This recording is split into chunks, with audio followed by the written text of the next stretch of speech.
The music industry, you hear a lot of different things. I had Suge Knight call me the other day from jail. We did a podcast together for an hour and a half. It was 6 or 7 collect calls when he called in. And I said, you know, how ugly is the industry? Okay, how is it? And he's dropping all these names. You know, you got to go look up Lucian Grange and go look up, you know, Leroy Cohen, or go look up this guy and go look up that guy. And then I said, Leor Cohen, right? And I said, so listen, all these stories with Diddy and what we're reading about, I mean, the young boys, Usher, he says, you think one day you wake up and you do stuff like that to young man? That stuff is taught. You don't just one day wake up and do it. He learned how to do that. I said, who taught him? He says, Clive Davis taught him how to do that. Now, this is Suge Knight saying it on the podcast. I'm like, whoa. I mean, that's a pretty strong, you know. But you hear weird things about the music industry, and you got as deep into the music industry as possible. Even dated one of the most powerful men, the CEO of Warner Music, the son you were dating, right? I think Edgar's son, Ben, if I'm not mistaken. How true is it when we, who are not in the industry, when we read stories about how dark and how powerful and how political is it, how real is that versus, yeah, it's probably mostly fiction? I have different ways of looking at it. My experience of the industry is, you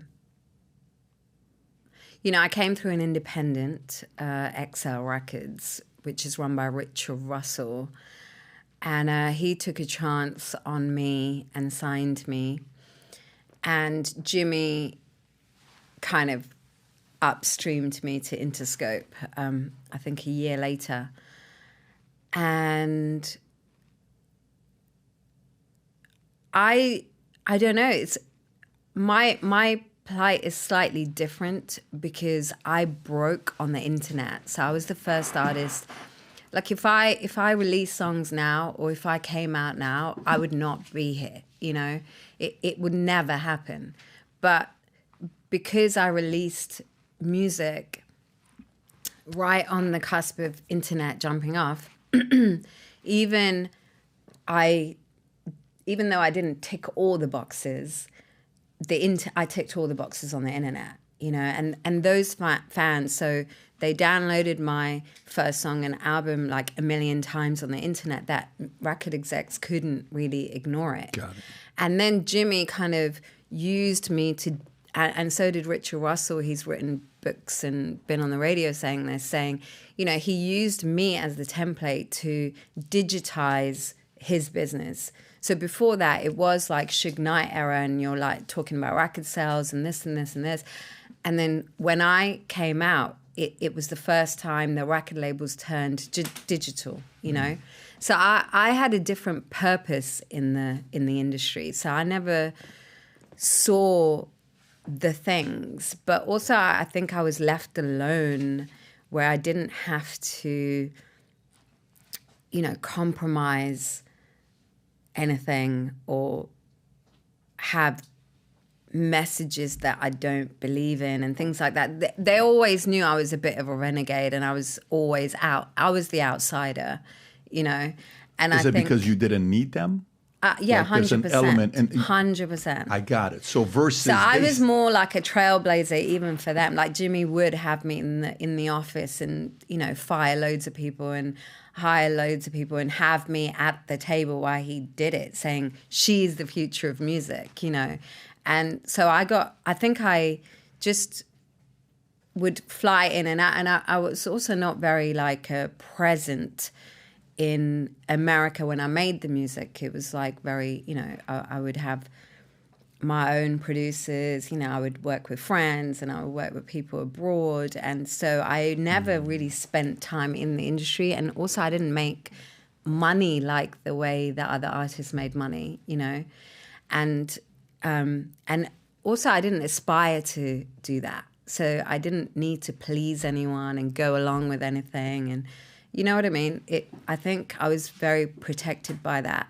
But on the other hand, what I want to say is, reflecting back on it, in the beginning, I felt like, you know, musically, I was an imposter, you know, and that was the message of, you you know, when you're really just coming from nowhere. And in my community, like I'm a Sri Lankan Tamil, there'd never been musicians, you know, and we were right in the thick of a civil war. And aspiring to be a musician was just completely outside of the community, you know. So I didn't also have anyone to call and be like, hey, how was it for you? You know, it was like a very brand new thing. It was brand new for the East and it was brand new for the West. And so people just left me alone. But saying that, what the industry gave me was that they put me somewhere, you know, that I was still able to make the work I wanted to make and explore myself as an artist, which then revealed, like, it's only after I got out of my album deals and decided, yeah, I'm going to take time out of music, I discovered that my name meant the goddess of music in Hinduism. But before, I didn't know that. And I did feel like I was always like an imposter. Like I had the imposter syndrome. And I was like, oh, what? You know, this is crazy. This is so by accident and by chance I'm a musician. Because you thought you were a regular person. I'm just a regular person. Yes, and I really thought, like, you know, I was saying that I didn't think that I was, you know, I thought I was like tone deaf and I wasn't musically studied. My parents never took me to music lessons. You know, I never trained in anything. I didn't even know how to use the softwares. And it was, you know, and I would just make a song and everyone would love it. And it was so weird. It would take me like an hour to write. Like Bad Girls probably took, I wrote that in Miami, by the way. Yeah, like we wrote Bad Girls in probably like an hour or two, you know? And so everything felt like super like fluky. But looking back on it, I was like, no, it was meant to happen. It was a destiny. You know, if God did that and already chose this is what I was going to do. The industry did allow me and hear that and take it and put me there, you know. Like there were people that tried to shut it down a lot. I think I had a lot of that going on. So I do think that in the industry, so when I think back on it, I think there are good people in it as well. There are bad people and then there's good people. Obviously the bad ones are in power, but that's with anything, you know. And then they would censor and push you down and keep all the good ones down, you know, while the bad ones rise to the top and become more powerful. And that I think is in every industry, you know. You think that's in every industry? Well, don't you think like that's definitely happened in the last... I think things are going to turn. I think universe or God will find a way to balance things out always. But definitely, I think when it gets to being homogenized and the monopolies begin to happen and you're talking like hundreds of millions of dollars or billions of dollars, yeah, you have to be pretty ruthless to get to the top, you know, and that's like how that happens. Did you, by the way, when you're saying music, you would upload it back in the days, are you talking MySpace? Because MySpace was all about music. No, it was even before that, like LimeWire days. Oh, wow. Got it. Yeah. Got it. Did you have any LimeWire? That's even pre-Napster, right? That's not even... Yeah, so it was like LimeWire, Napster.